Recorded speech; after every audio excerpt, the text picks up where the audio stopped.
کہ کسی کے یہاں بغیر دعوت کے کھانا کھانا، یہاں تک کہ اگر ایک شخص کی دعوت ہے تو ایک ہی کھانا کھانے جائے۔ وہ ہوتا کیا ہے، جب اس ایک کی دعوت ہوتی ہے، راستے میں یار دوست مل گیا تو انہیں بھی لے بھی چلا، راستے میں یار دوست مل گیا تو انہیں بھی لے کر چل دیا کہ تو بھی چل فلاں کے یہاں دعوت، اور دو چار اور لے لیے، یعنی ایک ہے اور پوری جو ہے 10 کی ٹیم ساتھ میں لے کر چلا۔ اللہ الصمد، میری عزیزان محترم، کسی غریب انسان نے صرف 50 لوگوں کا کھانے کا انتظام کیا۔ ارے 10 تو ہی لے کر پہنچ گیا، 10 تو ہی لے کر پہنچ گیا، تجھے ذرا سا بھی اس غریب کی عزت کا خیال نہیں کہ اگر مہمانوں کے درمیان کھانا کم پڑ گیا تو اس غریب کی عزت کا کیا ہو۔ ابھی میرے چشم دیدہ دیکھا ہوا مسئلہ میں ایک جگہ نکاح پڑھانے خود گیا تھا،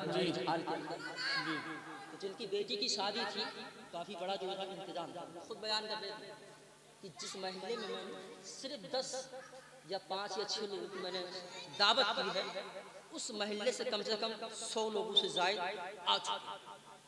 آ چکے۔ اللہ حسن، اب اس طرح سے ہر شخص اضافہ کر کے لے کے چلو، تو بتائیے پہلے اس غریب کی عزت کا کیا ہو۔ شریعت ایسے کھانے کو بغیر اجازت، بغیر دعوت مطلقاً ناجائز و حرام قرار دیتی ہے۔ اللہ الصمد، میرے عزیزان محترم، یہ کیا حال ہم نے بنا رکھا ہے۔ پھر اگر کسی غریب کے، کسی امیر کے یہاں پروگرام ہوتا ہے تو اس میں لوگ جو پیسے والے ہوتے ہیں انہیں مدعو کیا جاتا ہے، یا تو گاؤں کا پردھان ہوگا، یا پھر گاؤں کا ممبر ہوگا، یا پھر پی ٹی سی ہوگا، یا جس کا 5 منزل مکان بنا ہوا ہے۔ میرے عزیزان محترم، ایسے انسان کو مدعو کیا جاتا ہے۔ وہ غریب لوگ جن کے یہاں مہینے میں یا ہفتے میں ایک مرتبہ گوشت پکتا ہے، ایسے لوگوں کی جانب کوئی توجہ نہیں دیتا۔ میرے عزیزان محترم، تو نے اب ان غریب کی عزت کو جانا ہی کیا ہے، اللہ کی بارگاہ میں ان کا مقام کیا ہے، اللہ کی بارگاہ میں ان کا مرتبہ کیا ہے۔ آج ذرا تاریخ کے اوراق پلٹ کر دیکھ، حضرت عبداللہ بن مبارک رضی اللہ تعالیٰ عنہ کا واقعہ ہے۔ مکہ معظمہ کی سرزمین پر تشریف فرما ہے، حج مکمل کرنے کے بعد مہوے خواب ہو جاتے ہیں، سو جاتے ہیں۔ خواب میں کیا دیکھتے ہیں کہ 2 فرشتے آپس میں بات چیت کر رہے ہیں۔ اس سال اللہ کی بارگاہ میں کسی کا حج مقبول نہیں ہوا ہے، اس سال اللہ کی بارگاہ میں کسی کا حج قبول نہیں ہوا ہے۔ فرماتے ہیں میں تعجب میں پڑ گیا، اتنا پیسہ خرچ کرنے کے بعد، اتنی محنت و مشقت کرنے کے بعد اللہ کی بارگاہ میں حج قبول نہیں ہوا ہے۔ اللہ الصمد، پھر فرماتے ہیں تھوڑی دیر کے بعد ایک فرشتے نے دوسرے فرشتے سے کہا کہ اللہ تعالیٰ نے ایک شخص کی نیکی کی صدقہ و فیض تمام حاجیوں کے حج کو قبول فرما لیا۔ سبحان اللہ، بے شک سبحان اللہ۔ کہتے ہیں کہ اللہ رب العزت نے ایک غریب کی نیکی کے صدقہ و فیض تمام حاجیوں کے حج کو قبول فرما لیا ہے۔ اللہ الصمد، فرشتہ پوچھنے لگتا ہے دوسرے فرشتے سے آخر وہ کون شخص ہے، تو وہ بیان کرنے لگتا ہے فلاں بستی کے اندر، فلاں شہر کے اندر ایک موچی ہے جو جوتے چپل کاٹنے کا کام کرتا ہے۔ اللہ الصمد، وہ اس سال حج کے لیے آنے والا تھا، بیت اللہ شریف کی زیارت کرنے کے لیے آنے والا تھا، لیکن میں اس کے سامنے ایک واقعہ یوں پیش آ گیا کہ اس کے پڑوس کے اندر ایک شخص کے یہاں سالن بنا ہوا تھا، سالن بن رہا تھا۔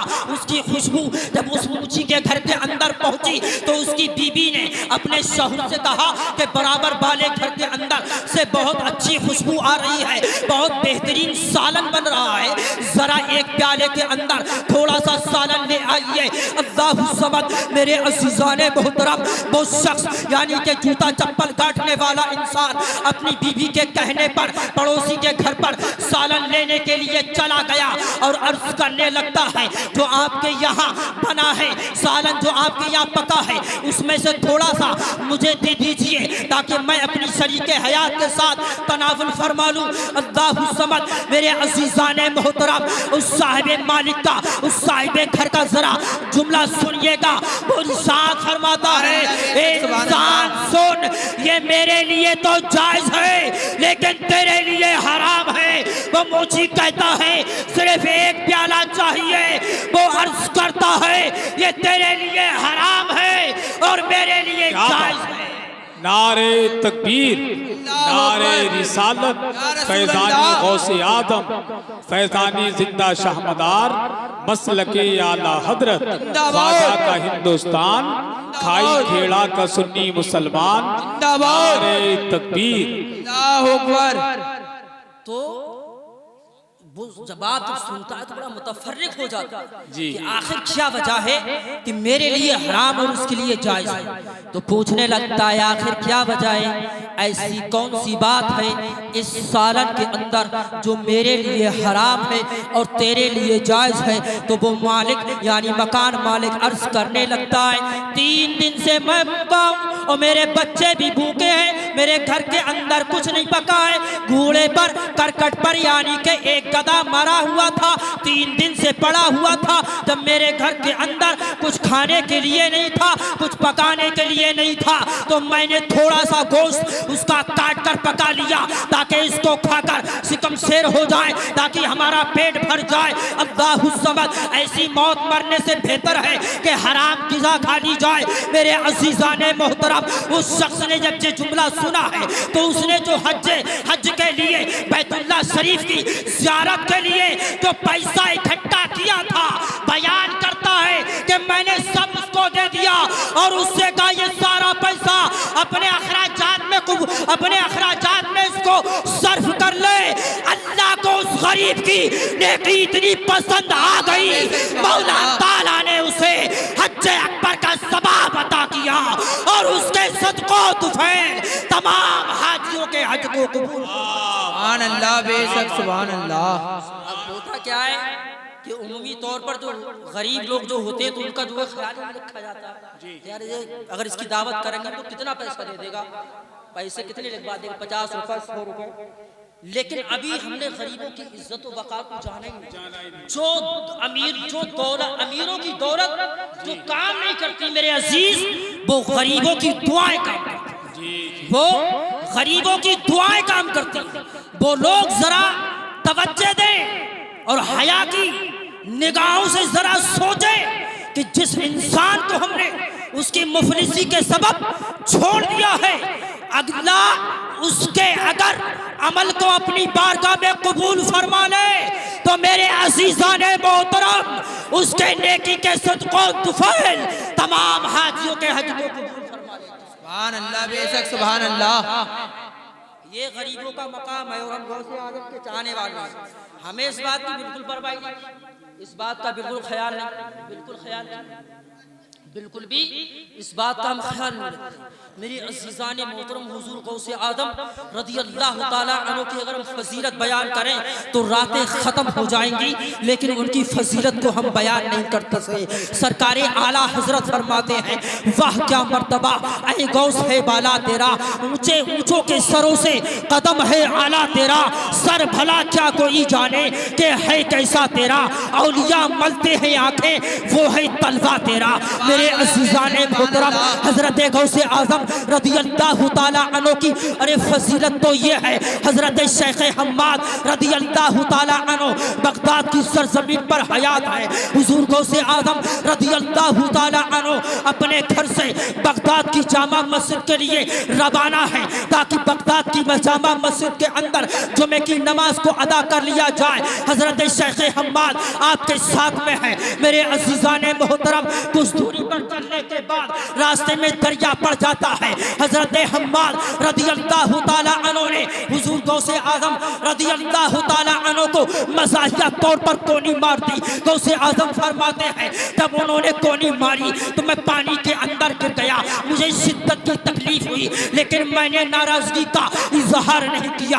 اللہ الصمد، میں نے غسل کی نیت کر لی، باہر نکلا، نماز ادا کرنے چلا گیا۔ میرے عزیزان محترم، کچھ ایام کے بعد، کچھ سال کے بعد حضرت حماد دنیا سے پردہ کر جاتے ہیں۔ حضور غوث اعظم رضی اللہ تعالیٰ عنہ کا ذکر و تذکرہ بغداد کی سرزمین پر ہو رہا ہے۔ آپ بیان فرماتے ہیں ایک مرتبہ میں اس قبرستان سے گزرا جس قبرستان کے اندر حضرت حماد کو دفن کیا گیا ہے۔ بیان کرتے ہیں جب میری نظر حضرت حماد کی قبر پر پڑی تو میں نے ان کو قبر کے اندر دیکھا کہ سر سے لے کر پیر تک جنتی لباس کے اندر ملبس ہے۔ اللہ الصمد، لیکن ایک ہاتھ ان کا فالج زدہ ہے، مفلوج ہو گیا ہے، لنجا ہو گیا ہے۔ آخر کیا وجہ ہے؟ میرے عزیزان محترم، اللہ کی بارگاہ میں دعا کرتے ہیں، اے میرے مالک و مولا، حضرت حماد کے ہاتھ کو ٹھیک کر دے، توانا کر دے، اس میں حیات بخش دے۔ بیان کرتے ہیں جب میں نے اللہ کی بارگاہ میں دعا کی ہے تو 5000 اولیاء کرام نے میری دعا پہ آمین بولا ہے۔ اللہ نے میری دعا کے صدقوں کو پھیل حضرت حماد کے لنجے ہاتھ میں جلا بخش دی، توانا کر دیا۔ اللہ الصمد، میرے عزیزان محترم، ان کا ہاتھ لنجا کیوں ہو گیا تھا؟ اس لیے ہو گیا تھا کہ مزاحیہ طور پر غوث پاک کو کونی مار دی تھی تو پانی میں گر گئے تھے۔ اللہ کو اتنا ناگوار گزرا، حضرت حماد کے ہاتھ کو لنجا کر دیا۔ سبحان اللہ، بے شک سبحان اللہ۔ اللہ نے لنجا کر دیا۔ غوث اعظم کا نام تو وہ نام ہے جو دعائیں قبول نہ ہوتی ہو، اور غوث اعظم کا جس دعا میں وسیلہ پیش کر دیا جائے وہ دعا اللہ کی بارگاہ میں قبول ہو کے ہو جاتی ہے۔ میرے عزیزان محترم، یہ غوث اعظم کی شان ہے، اور غوث اعظم کیسے ماں باپ کے بیٹے ہیں آپ نے بارہ سنا ہو۔ جب ان کے والد صاحب کا نکاح ہوا تو اپنے خسر کی بارگاہ میں پہنچے، دوڑتے ہوئے بھاگتے ہوئے، حضرت جس لڑکی سے میرا نکاح ہوا یہ تو بالکل صحیح ہے، کوئی کمی نہیں اس کے اندر، ہاتھ بھی صحیح ہے۔ آپ نے بیان کیا کہ ہاتھ اس کا بیکار ہے لیکن ہاتھ اس کا ٹھیک ہے۔ آپ نے کہا آنکھوں سے خراب ہے، آنکھ بھی صحیح ہے۔ آپ نے کہا زبان سے بیکار ہے لیکن زبان بھی صحیح ہے اور اس کے پیر بھی صحیح ہے۔ حضور آخر معاملہ کیا ہے؟ تو بیان کرتے ہیں، سنو، غوث اعظم کی زندگی سے کچھ سبق حاصل کرو۔ صرف نعرہ تکبیر، نعرہ رسالت چلا کے کام نہیں چلے گا۔ اس نعرے کو اگر کامیاب کرنا ہے تو غوث اعظم رضی اللہ تعالیٰ عنہ کے نقش قدم پر چل کر زندگی گزارو۔ بے شک سبحان اللہ۔ حضرت سومئی فرماتے ہیں حضور غوث اعظم کے والد سے، اے نوجوان، میری بیٹی آنکھوں سے اندھی اس لیے ہے کبھی اس نے نامحرم غیر محرم مرد کا چہرہ نہیں دیکھا۔ بیان کرتے ہیں میری بیٹی آنکھوں سے اندھی اس لیے کہ کبھی بھی اس نے اپنی زندگی میں، اپنی حیات میں کسی غیر محرم مرد کا چہرہ نہیں دیکھا۔ اللہ الصمد، حضور غوث اعظم رضی اللہ تعالیٰ عنہ کی والدہ کسی غیر محرم مرد کا چہرہ اپنی حیات میں نہیں دیکھا۔ ذرا وہ مرد اپنی زندگی پر نظر ڈالے جو اپنی بہن بیٹیوں کو میلے ٹھیلے کے اندر گھما رہے ہیں، مارکیٹوں کے اندر جن کی بیٹیاں ننگے سر گھوم رہی ہیں۔ اللہ الصمد، کہ جن کی بیویاں بیٹیاں مکانوں کی چھتوں پر گھوم رہی ہیں۔ دیوس ہے وہ باپ جس کی نوجوان بیٹی بیوی مکان کی چھت پر آوارہ، اور دعویٰ یہ ہے کہ ہم غوث اعظم کے چاہنے والے ہیں۔ ہم کیسے غوث اعظم کے چاہنے والے ہیں؟ ارے ان کی ماں نے اپنی حیات میں کبھی کسی غیر محرم مرد کا چہرہ نہیں دیکھا، اس لیے بیان کیا ان کے والد نے میری بیٹی آنکھوں سے اندھی ہے۔ اللہ الصمد، بیان کرتے ہیں میری بیٹی زبان سے بیکار اس لیے ہے کہ کبھی بھی اس نے اس زبان سے کسی کی غیبت نہیں کی، کسی کی برائی ظاہر نہیں کی ہے۔ ہمارے حالات ایسے، ہمارا دل کا آغاز ہو تو چغل خوری کرتے رہتے، دوسروں میں عیب تلاش کرتے رہتے، دوسروں میں عیب تلاش کرتے۔ قرآن کہتا ہے وَلَا يَغْتَبْ بَعْضُكُمْ بَعْضًا، خرابی ہے ان لوگوں کے لیے جو پیٹھ پیچھے برائیاں کرتے ہیں۔ أَيُحِبُّ أَحَدُكُمْ أَن يَأْكُلَ لَحْمَ أَخِيهِ مَيْتًا، کیا تم پسند کرو گے کہ اپنے مرے ہوئے بھائی کا گوشت کھاؤ؟ فَقَرِيتُمُوهُ تو یہ تمہیں ناگوار گزرے گا۔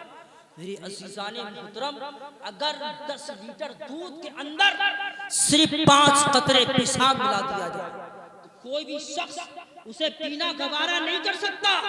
میرے عزیز، ہم اپنے مرے ہوئے مردہ بھائی کا گوشت کیسے کھا سکتے ہیں؟ یہ ان لوگوں کے لیے ہے کہ جو لوگ دوسروں کے عیب پیٹھ پیچھے بیان کرتے ہیں، برائیاں بیان کرتے ہیں، گناہوں کا جو ہے دوسروں کا معاملہ کھول دیتے ہیں کہ فلاں شخص ایسا ہے، فلاں شخص ایسا ہے، پھر جلسے میں بیٹھ کے دعویٰ کرتا ہے میں غوث اعظم کا چاہنے والا ہوں، کود کا پتہ نہیں کیسا آدمی چلنا جائے رہا ہے۔ غوث اعظم کی والدہ نے اپنے حیات میں کسی کی برائی نہیں کی تھی، کسی کی برائی نہیں کی تھی۔ یہ یہاں سے اٹھنے کے بعد اپنی ماں بہن بیٹیوں کو پیغام دینا کہ غوث اعظم رضی اللہ تعالیٰ عنہ کی والدہ نے اپنی زبان سے کسی کی غیبت نہیں کی تھی، کبھی جھوٹ نہیں بولا تھا۔ آج سے عزم مصمم کر لو، جب تک زندہ رہیں گے کبھی کسی کے گناہوں کو نہیں کھولیں گے، کبھی زبان سے اپنی سبحان اللہ۔ عزم مصمم کر لو۔ اور غوث اعظم کے چاہنے والے ہو، بیان کرتے ہیں میری بیٹی کانوں سے بیکار اس لیے کبھی کسی کی باتوں کو کان لگا کر مکان سے نہیں سنا۔ آج کل تو معاملہ یہ کانوں پر دیواروں پر کان لگا دیتا سنتا کہ میرے خلاف پلاننگ نہیں کر رہا، بات کیا چل رہی ہے، سمجھے؟ اور پھر اس کو سن کے پورے محلے میں پہنچا گا، نگر نگر ڈگر ڈگر لے کر وہ پھر بتا دے اپنی بیوی کو، تو وہ تو جب تک جو ہے پورے محلے میں اور گاؤں میں بتا نہیں دیں گی فلاں کا بیٹا فلاں کی بیٹی ہے، جب تک وہ شام کا کھانا نہیں کھائے گا۔ کھانا ہی جب یہ حلق سے نیچے اترے گا، جب تک وہ سب کو بتا نہیں دیں کھانا ہی نیچے نہیں اترے گا کہ تم نے سنا ایسی ایسی بات سنی تھی ہم نے، گھر میں ایسا ایسا ہو رہا تھا۔ یہ حالات ہماری میرے عزیز، ہمارا دعویٰ ہے غوث اعظم کے چاہنے والے بیان کرتے ہیں کہ میری بیٹی نے کبھی کسی کی بات کو کان لگا کر کسی کے مکان سے نہیں سنا، اس لیے وہ کانوں سے بیکار ہے، خلاف شرع کبھی اس نے اپنے ہاتھوں سے کوئی کام نہیں کیا، اس لیے وہ ہاتھوں سے بیکار ہے، کبھی بھی اس نے خلاف شرع قدم کو نہیں اٹھایا، اس لیے وہ پیروں سے بیکار ہے۔ میرے عزیزان محترم، اتنی تقویٰ و پرہیزگاری رکھنے والی حضور غوث اعظم رضی اللہ تعالیٰ عنہ کی والدہ ہے، یہ اللہ کا فضل ہے۔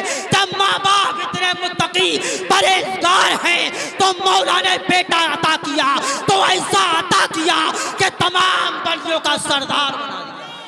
بے شک سبحان اللہ، بے شک۔ اگر آپ ان کے نقش قدم پر چل کر زندگی گزار لیتے تو اللہ آپ کو سچا پکا غوث پاک کا غلام عطا کر دیتا، سمجھے؟ لیکن تم تو بھیا شادیوں میں بچوں کی پیدائشوں میں ڈانس پارٹی نچاؤ گے، ڈھول بجواؤ گے، دنیا بھر کی خرافات ہے، جب تک کرنے لوگ تمہیں سکون ملے گا نہیں، سکون نہیں ملے گا جب تک جو ہے نچنیاں ناچنے والی ناچے گی۔ میرے عزیز، مرنے کے بعد اللہ کے یہاں ہمیں حاضر ہونا ہے اور اپنا چہرہ لے کر حاضر ہونا ہے۔ قیامت کا میدان وہ ہے کہ اول سے لے کر آخر تک سب لوگوں سے سامنا کرنا ہے۔ میرے عزیزان محترم، اپنی زندگی کو سنوارو، اپنے ان چہروں پر پیاری پیاری رسول پاک صلی اللہ تعالیٰ علیہ وسلم کی سنت کو سجاؤ، داڑھی رکھو۔ اسلام میں داڑھی صرف سنت ہی نہیں ہے، واجب ہے۔ میرے عزیزان محترم، اسلامی لباس اختیار کرو، نمازوں کی پابندیاں کرو، رمضان کے روزے جب شروع ہو جائے تو روزے رکھو، قرآن پاک کی تلاوت کرو، گناہوں سے اجتناب کرو اور ایسی مکمل زندگی گزارو کہ سر سے لے کر پیر تک ایسا معلوم ہو کہ غوث پاک کا غلام ہی غلام۔ بے شک سبحان اللہ۔ تو میرے عزیز، جب آپ یہاں پر غوث اعظم کی محبت میں حاضر ہوئے ہیں تو یہاں پر یہ آج عزم مصمم کر لیں، 10-12 سایہ ہوئے اس جلسے کو ہوتے ہوئے۔ بہت اچھی بات، اللہ اس جلسے کو اور مزید کامیابی، کامرانی، ترقی عطا فرمائے، اور جو لوگ اس میں حصہ لے رہے ہیں انہیں مزید ترقی عطا فرمائے۔ لیکن میرے عزیزان محترم ان 10-12 سالوں کے اندر بڑا افسوس سے یہ بات کہنا پڑ رہی مجھے کہ ان 10-12 سالوں میں 10-12 لوگوں پر ذرا سا بھی اس محفل کا اثر نہیں ہوا، اور تو اور جو کمیٹی والے تھے وہ بھی نماز کے پابند نہیں ہو پائے، جلسہ سن کر انہیں اتنی توفیق نہیں ہوئی سن کر اور کرباکا کی چہروں پر داڑیاں رکھ لیں یا جھوٹ بولنے سے پرہیز اجتناب کر لیں۔ تو میری عزیزان محترم اس محفل کو اگر کامیاب کرنا ہے تو آپ صدق دل سے توبہ و استغفار کر لیں۔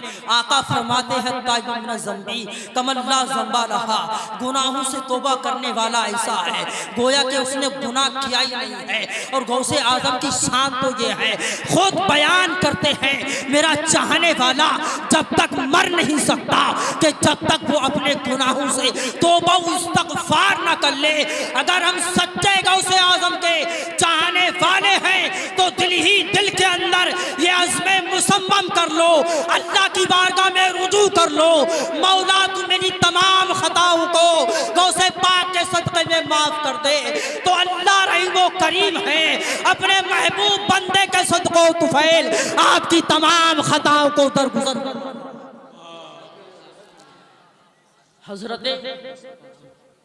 حضرت موسیٰ علیہ السلام ایک مرتبہ اللہ کی بارگاہ میں دعا کرتے تھے، اللہ بارش کا نزول فرما، آپ کی دعا قبول نہیں ہوئی، وہی نازل ہوئی موسیٰ آپ کی اس محفل میں ایک ایسا شخص بیٹھا ہوا ہے جو 40 سال سے مسلسل میری نافرمانی کر رہا ہے، میری نافرمانی کر رہا ہے 40 سال سے۔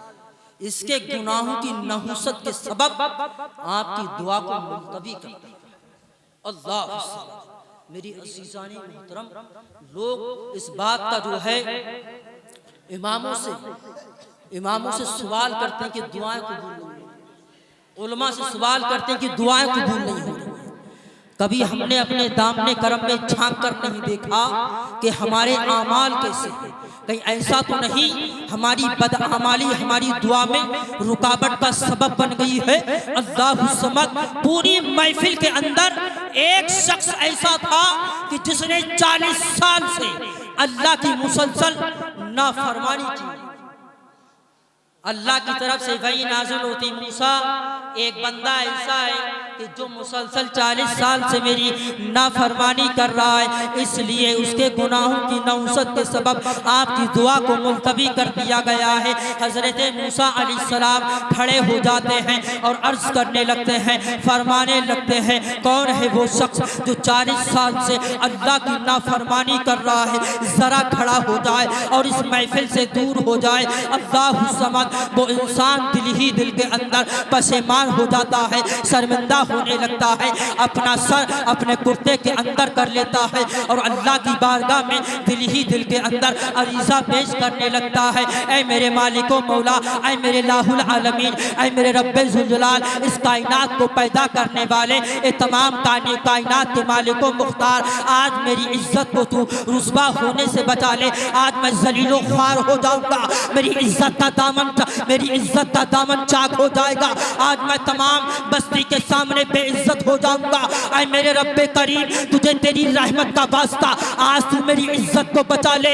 اللہ الصمد اللہ کی بارگاہ میں شرمندہ ہو جاتا ہے، دل ہی دل کے اندر توبہ کر لیتا ہے، وہی نازل ہوتی ہے، اے موسیٰ علیہ السلام بیٹھ جاؤ اور میری بارگاہ میں دعا کرو۔ وہ اللہ کی بارگاہ میں دعا کرتے ہیں، ابھی ہاتھ بارگاہ الہی میں دعا کے لیے اٹھے ہی تھے کہ آسمان میں کالے بادل چھا جاتے ہیں اور موسلا دھار بارش شروع ہو جاتی ہے۔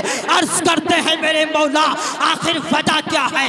تو ارشاد فرماتا ہے میرا رب موسیٰ سنو، اب تک وہ بندہ گنہگار تھا جس کے گناہوں کے سبب میں نے بارش کو ملتوی کر دیا تھا، لیکن اب اس نے اپنے گناہوں سے صدق دل سے توبہ کر لی ہے، وہ میری رحمت سے نا امید نہیں ہے، وہ میری رحمت سے وابستہ ہے، اس لیے میں نے اس کی تمام خطاؤں کو درگزر کر دیا ہے اور اپنا محبوب بندہ بنا لیا۔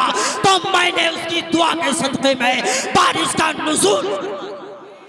بے شک سبحان اللہ، آسان ہے توبہ کرنے والوں کو اللہ جو ہے ان کے مراتب بلند کر دیتا، ان کے مقام کو بلند کر دیتا۔ بلند کر دیتا ہے یہ پرہیزگار لوگوں کا معاملہ ہے۔ تو میرے عزیزان محترم الذین آمنوا وکانوا یتقون، یہ وہ لوگ ہیں جنہوں نے تقویٰ پرہیزگاری اختیار کی، وہی اللہ کے ولی ہیں۔ قوالیوں میں ڈھول تماشوں میں جھومنے والے، ناچنے والے، رمضانوں میں گھاٹی تک کھانے والے، سمجھو داڑھی کٹا کے گھومنے والے، نمازوں کو چھوڑنے والے، نہ یہ آج اللہ کے ولی تھے اور نہ قیامت کی صبح تک یہ اللہ کے ولی ہو سکتے ہیں۔